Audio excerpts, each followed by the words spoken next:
먼저 읽습니다. 그날 저물 때에 제자들에게 이르시되 우리가 저편으로 건너가자 하시니 그들이 무리를 떠나 예수를 배에 계신 그대로 모시고 가매 다른 배들도 함께 가더니 큰 광풍이 일어나며 물결이 배에 부딪혀 들어와 배에 가득하게 되었더라. 예수께서는 고물에서 베개를 베고 주무시더니 제자들이 깨우며 이르되 선생님이여 우리가 죽게 된 것을 돌보지 아니하시나이까 하니 예수께서 깨어 바람을 꾸짖으시며 바다더러 이르시되 잠잠하라 고요하라 하시니 바람이 그치고 아주 잔잔하여 지더라. 이에 제자들에게 이르시되 어찌하여 이렇게 무서워하느냐 너희가 어찌 믿음이 없느냐 하시니 그들이 심히 두려워하여 서로 말하되 그가 누구이기에 바람과 바다도 순종하는가 하였더라. 아멘. 여러분, 지금까지 살면서 까딱하면 죽을 뻔했던 기억이 있으신가요? 잠시 한번 생각을 해보시죠. 저도 설교를 준비하면서 나는 언제였던가 하고 생각을 해봤습니다. 30대 초반 부목사 시절 한 사건이 떠올랐습니다. 제가 그때 섬겼던 교회에 25인승 버스가 있었습니다. 제가 그 버스를 제법 자주 몰았습니다. 대형 면허가 있는 사람이 없어가지고 한날 교인들을 태우고 산상기도회를 다녀오던 길이었습니다. 그러니까 기도원을 갔다가 이제 교회로 돌아오는 때였는데 그때 가파른 내리막길을 내려올 때였습니다. 지금 비교를 해보자면 우리 고촌에서 우리 기장으로 넘어가는 거기가 고개잖아요. 그래서 뭐 안녕순 빵집 지나서 주유소 지나서 내려가면 그때 한참 내리막인데 그 내리막보다 훨씬 더 가파른 내리막길이었습니다. 내리막길을 브레이크를 잡고 내려오는데 갑자기 발밑에서 툭 하는 소리가 들렸습니다. 무슨 소리일까요? 브레이크가 파열되는 소리였습니다. 그때부터 이 브레이크가 말을 듣지 않았습니다. 그 짧은 찰나에 이제 죽었구나라는 생각이 들었습니다. 그때 제 아들이 5살, 2살, 또 부인은 32살. 그랬는데 야, 이 여우 같은 마누라, 이 토끼 같은 자식 두고 내가 먼저 가는구나라는 생각이 제일 먼저 순식간에 확 지나갔고요. 그 다음에 제가 몇 명을 태우고 갔을까요? 25인 버스니까 25명, 저를 포함해서 25명이나 탄 이 버스가, 이 무거운 버스가 이 내리막에 브레이크도 없이 이렇게 내려간다 생각하니까 아찔한 거예요. 이 일을 어쩌나 큰일이다 싶었습니다. 그 다음 어떻게 됐을까요? 살았으니까 지금 여러분 앞에 이렇게 설교하고 있을 거 아닙니까? 그렇죠? 정말 다행스럽게도 굉장히 가파른 내리막길이었는데도 차가 멈추기까지 앞에 차량이 없었습니다. 거기가 좀 한적한 내리막길이어서 신호가 저 앞에까지 없었고 신호가 있는 길이 아니었고 앞에 차량이 없어서 다행스럽게도 그대로 핸들만 붙들고 막 긴장하고 있다가 차량이 저절로 멈추었습니다. 20년이 훨씬 지난 일이었지만 제게는 그 사건을 제가 결코 잊을 수가 없습니다. 얼마나 그때 놀랐던지 정말 특이한 경험을 했습니다. 막 다리가 후들리는 것은 뭐 당연하고요. 제 눈 밑이 그죠? 막 그때부터 한 2시간 동안 계속 떨리는 겁니다. 이 멈추지가 않는 거예요. 너무 놀래가지고 지금까지도 떨고 있으면 어떻게 했을까 싶긴 한데 아무튼 시간이 지나서 멈추기는 했지만 마음이 너무 놀라니까 이 신경이 놀란 신경이 막 이 콩닥거리는 가슴처럼 멈추지를 않는 그런 일을 겪어본 적이 있습니다. 누구나 한 번쯤 하마터면 죽을 뻔했던 기억이 있으실 겁니다. 만약에 여러분 가운데 없었다면 일부러 죽을 뻔한 기억을 만드실 필요는 없습니다.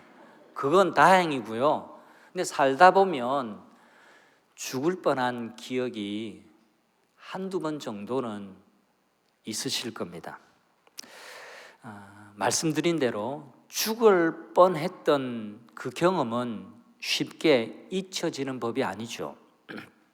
오늘 본문에 예수님의 제자들이 하마터면 죽을 뻔했던 생생한 이야기, 그들이 겪었던 생생한 이야기를 우리에게 전해주고 있습니다. 배를 타고 갈릴리 바다를 건너가던 제자들이 느꼈던 그 두려움, 제자들이 이렇게 말해요. 우리가 죽게 된 것, 죽음이란 단어를 떠올려요. 우리가 죽게 된 것을 돌아보지 아니하십니까? 라고 하면서 그 느꼈던 두려움과 공포, 그건 허풍이 아니었습니다. 예수님을 깨우면서 보세요, 예수님, 우리가 죽게 되었습니다 라고 다급하게 외쳤습니다. 마가는 왜 이 이야기를 우리에게 전해주고 있을까요? 첫 번째는 제가 설명드린 대로 제자들 모두 죽을 뻔했던 그 기억이 쉽게 잊혀지는 법이 아니기 때문에 그래요. 두 번째는 더 중요한데요, 그 위험했던, 죽을 뻔했던 그 사건 속에서 예수님이 어떤 분이신지에 대한 답을 찾을 수 있기 때문에 그렇습니다. 그 답이 무엇인지 우리 모두 함께 생각해 보기를 원합니다. 이야기 속으로 다시 한번 들어가 볼까요? 제자들이 배를 타고 갈릴리 바다를 건너갈 때였습니다. 불어대는 바람과 일렁이는 파도를 처음에는 이 제자들이 별로 대수롭게 여기지를 않았습니다. 왜 그러냐 하니까 이 배에 타고 있는 여럿은 이 갈릴리 바다에서 나고 자라서 잔뼈가 굵은 어부 출신이었기 때문에 그렇습니다. 그런데 말입니다, 그날 바람이 그리고 그날 파도가 완전히 달라졌습니다. 37절 다시 한번 보실까요? 큰 광풍이 일어나며, 큰 광풍이라는 단어, 물결이 배에 부딪혀 들어왔다라고 합니다. 그리고 배에 가득하게 되었다. 우리 교육자 중에도 외항 어선을 탔던 교육자가 있는데요, 어제 일부러 제가 한번 물어봤습니다. 죽을 뻔한 때가 있었냐 하니까 동남아 바다를 지나갈 때인데 엔진이 멈춰가지고, 아니 엔진이 멈추는데 왜? 배는 파도가 쳐도 잘 안 넘어지는 거 아니냐 하니까 아닙니다. 배가 이 파도를 가르는 이 추진력이 있어야 이 파도에 안 넘어지는데, 이 동력이 없으면 이리 부딪히고 저리 부딪혀서 배가 뒤집어집니다. 어제 제가 하나 배웠습니다. 여러분, 2000년 전에 제자들이 탔던 배를 생각해 보면 그런 망망대해를 달리는 그런 큰 동력선이 아니에요. 그냥 노를 젓고 다니는 조그만 그냥 조각배에 불과합니다. 그런데 큰 광풍이 불어서 배에 막 부딪히기 시작하는데 그냥 우리 여름에 태풍이 부는 그 정도라고 상상하면 어떨까 싶습니다. 부딪혀서 물이 넘어오는데 배에 가득 잠겨서 가라앉을 판이었다라고 우리에게 설명을 해 주고 있습니다. 큰 광풍이래요. 여러분, 오늘날 우리식으로 말하자면 풀어볼까요? 큰 광풍 어렵지 않습니다. 바람이 미쳤어요, 이겁니다. 큰 광풍, 어마어마한 미친 듯한 바람이 이 제자들을 휘몰아쳤다라는 겁니다. 상상을 초월하는 광풍에 제자들은 정신을 차릴 수 없을 지경이었습니다. 그런데 그 광풍 속에서 예수님의 모습은 굉장히 대조적이었습니다. 38절 이어서 볼까요? 예수께서는 고물에서 베개를 베고 주무시더니, 여러분 장면이 너무 달라요. 예수님은 그 가운데서도 배에 주무시고 계셨다 그렇게 말합니다. 그러니까 제자들이, 답답했던 제자들이 예수님을 깨웁니다. 예수님, 예수님, 우리가 죽게 된 것을 돌아보지 아니하십니까? 이 지금 무슨 상황인데 예수님 지금 주무시고 계십니까? 하고 다급하게 소리치는 제자들의 목소리가 들릴 지경이에요. 뭔가 일이 잘못되었다라는 혼란스러운 마음에 예수님께 원망하듯이 외쳤습니다. 그도 그럴 것이 예수님이 먼저 건너가자라고 하셨거든요. 그리고 재촉까지도 하셨어요. 예수님 그렇게 안 했으면 우리가 이 풍랑 안 만났을 텐데, 예수님이 제자들에게 우리가 저 건너편으로 건너가자 하시고 재촉하셨어요. 오병이어 사건에 눈 돌아가지 말고 너희들 정신 차려야 돼. 이제 우리가 벗어나야 돼. 건너가자 하시고 모으시고 배를 타고 예수님이 가자 하셨거든요. 그래서 예수님께 원망하듯이 지금 외치고 있는 겁니다. 세 번역에 보면 선생님, 우리가 죽게 되었는데도 아무렇지도 않으십니까 도대체? 이렇게 번역을 하고 있어요. 여러분, 이 외침 속에는 이런 마음에 숨겨진 질문이 담겨 있기도 합니다. 그들의 속마음 말입니다. 아니, 예수님과 함께 배를 탔으면 평온하게 가야지, 유리바다처럼 그렇게 지나가야지, 어째서 광풍이 몰아친단 말입니까 예수님? 이건 말도 안 돼요. 말도 안 돼. 제자들은 죽을지도 모른다라는 두려움 때문에 그만 혼란에 빠지고 말았습니다. 성도 여러분, 이 제자들만 그런 게 아닙니다. 오늘날 우리도 종종 이런 신앙적인 문제에 부딪히기도 합니다. 아니, 내가 교회 한 번 안 빠지고 충성하고 오래 믿었는데, 내가 믿은 지가 한 30년 정도 되는데 어째서 내게 이런 병이 생깁니까? 어째서 내게 이런 불행이 닥쳐옵니까? 내가 그래도 교회는 안 빠지고 잘 다녔는데 어떻게 해서 내 인생에 이런 풍랑이 찾아올 수 있어요? 이런 원망스러운 마음을 하나님을 향해서 갖는 겁니다. 우리도 종종 이런 당황스러운 감정에 휩싸일 때가 있죠.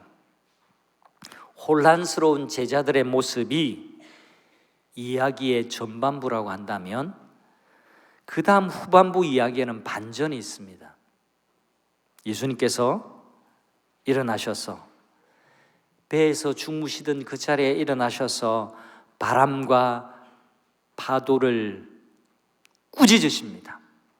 잠잠하라, 고요하라 하시면서 꾸짖으시니까 놀랍게도 자연이 예수님의 명령 앞에 무릎 꿇고 잠잠해졌습니다.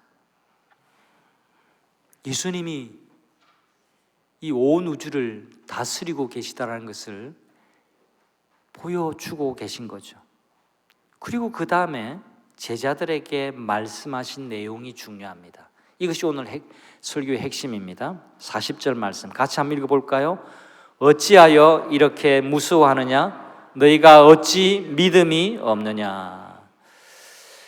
예수님은 제자들의 의문에, 속마음 질문에 또 다른 질문으로 답을 해 주신 셈입니다. 제자들은 당황하면서 예수님께 물었죠. 아니 예수님, 이렇게 배가 흔들리게 그냥 놔두실 겁니까? 예수님이 여기 계신데 이건 아니잖아요.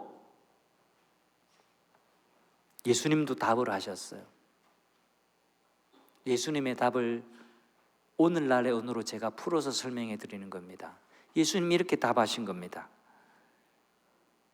제자들아, 너희의 전제가 틀렸어. 마음에 담고 있는 미리 내린 그 답이 틀렸어. 잘 들어봐. 내가 사랑하는 자들도 광풍을 만날 수 있어. 하지만 내가 이 배에 너희들과 함께 하고 있지 않니? 기억해. 나는 항상 사랑하는 자와 함께 한단다. 이 말씀을 해주신 겁니다. 여러분, 전제가 틀리면 안 됩니다. 질문이 틀리면 답은 항상 틀릴 수밖에 없어요. 바른 질문을 해야 바른 답을 얻을 수가 있는 겁니다. 내 마음에 예수님을 모르고 예수님의 마음은 전혀 알지 못하고 내 마음대로 믿는, 내 마음에 믿는 대로 그걸 진짜 믿음이라고 생각하면 안 되는 겁니다. 그래서 신앙의 훈련, 신앙에는 교육이 굉장히 필요하고 중요합니다. 그냥 예배만 드리고 가서는 우리 삶이 달라지기가 참 어려워요. 이 문장을 같이 한번 해볼까요? 덮어놓고 믿지 말고 바르게 믿어야 합니다. 함께 합니다. 덮어놓고 믿지 말고 바르게 믿어야 합니다. 진리를 추구하는 신앙인의 자세가 이래야 됩니다. 무조건 덮어놓고 믿지 말고 바른 믿음을 가져야 됩니다. 아, 내가 예수님 믿기 시작했으니까 이제 나는 우한, 질고, 고통, 어려움은 없어야지. 여러분, 그 전제가 틀렸다니까요. 예수님 믿으면 누구나 다 부자가 되고, 예수님 믿기만 하면 병 하나도 안 걸리고, 예수님 믿으면 저절로 인생이 잘 풀려질 거라고 성경이 말한 적은 한 번도 없습니다. 오히려 예수님 믿으면 환난을 당한다. 예수님 믿으면 손해받을 수 있다. 그렇게 말합니다. 예수님을 믿으면 좁은 길로 가야 한다. 죄 짓고는 못 산다. 죄 지으면 회개하고 살아야 된다. 죄와는 멀리하고 살아야 된다. 정결하게 살아야 한다. 하나님의 마음을 기쁘시게 하며 살아야 된다. 원수를 사랑하면서도 살아야 한다라고 우리에게 말씀하는 겁니다. 여러분, 예수 믿기 시작하고 내가 교회 나오기 시작하면 저절로 직장 잘 되고 저절로 내 인생에 마치 레드카펫이 펼쳐질 것처럼 그런 믿음을 가지고 있다면 여러분, 그건 덮어놓고 믿는 믿음이에요. 바르게 믿어야 됩니다. 바르게 믿어야 돼요. 예수님이 하나님의 아들이심을 믿어야 합니다. 능력의 주님이심을 믿어야 합니다. 이것이 바른 믿음이에요. 제자들의 죽을 뻔했던 이야기는 특별한 방식으로 끝맺음을 하고 있어요. 이런 문학적인 방식을 열린 결말이라고 하는데요. 이것도 글이잖아요. 복음서도 글이라는 형식으로 우리에게 전해주고 있습니다. 질문으로 이야기를 끝맺으면서 해답은 이 글을 읽고 있는 바로 당신에게 있습니다라고 결론을 내리는 방식이죠. 열린 질문은 41절에 있습니다. 41절 같이 한번 읽어볼까요? 그가 누구이기에 바람과 바다도 순종하는가? 이 제자들이 서로 묻는 거예요. 그가 누구이기에 바람과 바다도 순종하는가? 세 번역으로 하면 도대체 이분은 누구신가? 도대체 예수님이 누구시길래 바람과 바다도 예수님 앞에 무릎을 꿇는가? 사랑하는 성도 여러분, 여러분에게 도대체 예수님이 누구신가?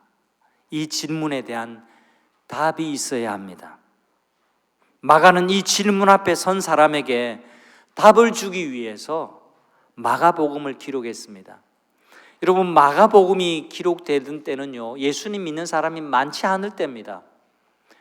새롭게 복음이 전파되는 그때에 많은 사람들이 예수님이 누구신가에 대한 물음표를 달고 살았습니다. 그리고 아주 작은 소수 종교인 이 기독교인들의 무리 속에 정말로 우리가 제대로 된 믿음을 갖고 있는가? 라는 질문이 항상 그들 속에 있었습니다. 우리가 믿는 예수님이 어떤 분일까? 그 질문 앞에 마가는 예수님이 이 땅에서 행하신 모든 사역을 기록하고 정리해서 성도들을 위하여 복음을 기록하고 그들에게 전해준 것이 마가복음인 겁니다. 마가는 처음부터 답을 우리에게 알려주고 복음을 들려줍니다. 마가복음, 우리가 지금 몇 달 동안 묵상을 해가고 있는 겁니다. 마가복음 1장 1절의 말씀, 우리 다 같이 암송해 봅시다. 시작. 하나님의 아들 예수 그리스도의 복음의 시작이라. 한 번 더 시작. 하나님의 아들 예수 그리스도의 복음의 시작이라. 이 한 문장을 꼭 기억하시기를 바랍니다. 예수님이 누구시라고요? 하나님의 아들이시라고요. 하나님의 아들이신 예수 그리스도, 그분이 복음이고 그 복음이 이제 시작되었다라고 마가는 선포하고, 마가의 목격담을 우리에게 들려주고 있는 겁니다. 마치 창세기 1장 1절 태초에 하나님이 천지를 창조하시니라, 이렇게 선언함으로 창세기를 시작하는 것과 같이 예수님이 다름 아니라 하나님의 아들이시라고, 그리고 그분이 복음이라고, 이 복음이 시작되었다라고 그렇게 선언하면서 우리에게 예수님 이야기를 들려주고 있는 겁니다. 여러분, 그 왕이 우리를 위해 오셨고 그 왕이 우리를 사랑하십니다. 그 왕이 우리와 함께 하십니다. 마가는 의도적으로 사용한 단어가 있습니다. 우리 37절, 39절, 41절에 나오는데요, 큰 광풍, 그냥 광풍이라 해도 이 바람이 미쳤다라는 설명이 가능합니다. 그런데 큰 광풍이 불었대요. 그리고 예수님이 잠잠하라 고요하라 하고 꾸짖으시니까 이 자연이 예수님 앞에 순종하는 모습을 보여줍니다. 그 순종하는 모습이 아주 잔잔하여, 아주 잔잔하여. 일렁이는 그 파도가 마치 유리바다처럼 잔잔해졌다는 겁니다. 엄청나게. 그리고 이 사건을 목격한 제자들이 너무나 크게 충격을 받고 심히 두려워했다. 이 두려워했다는 것은 공포에 휩싸였다가 아니라 경외감, 말할 수 없는 경외감을 뜻하는 겁니다. 이 모든 상황에 메갈레라는 단어를 썼어요. 영어에 메가톤이라는 거예요. 여러분, 메가톤급의 태풍이 옵니다, 이런 일기예보를 들으시잖아요. 메가톤급의 충격, 바로 그 말입니다. 엄청나고 상상을 초월하는 일들이 일어난다라는 뜻을 전할 때 메갈레, 메가톤이라는 말을 씁니다.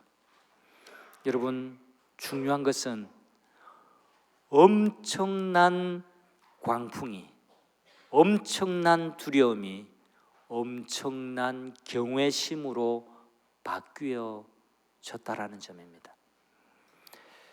이야기에서 주목해야 할 부분은요, 메가톤급의 경외감, 그 경외심이 제자들 마음 가운데 형성되었다라는 겁니다. 처음 광풍을 만나고 죽을 것 같았던 그 두려움과 공포가 달라진 겁니다. 이제는 무서움이 아니라 온 우주의 주인이신 예수님에 대한 엄청난 경외심으로 가득해졌습니다.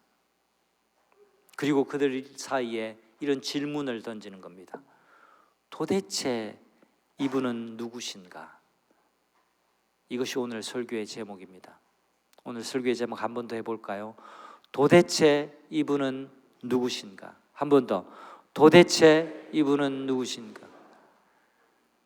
도대체 예수님은 여러분에게 누구십니까?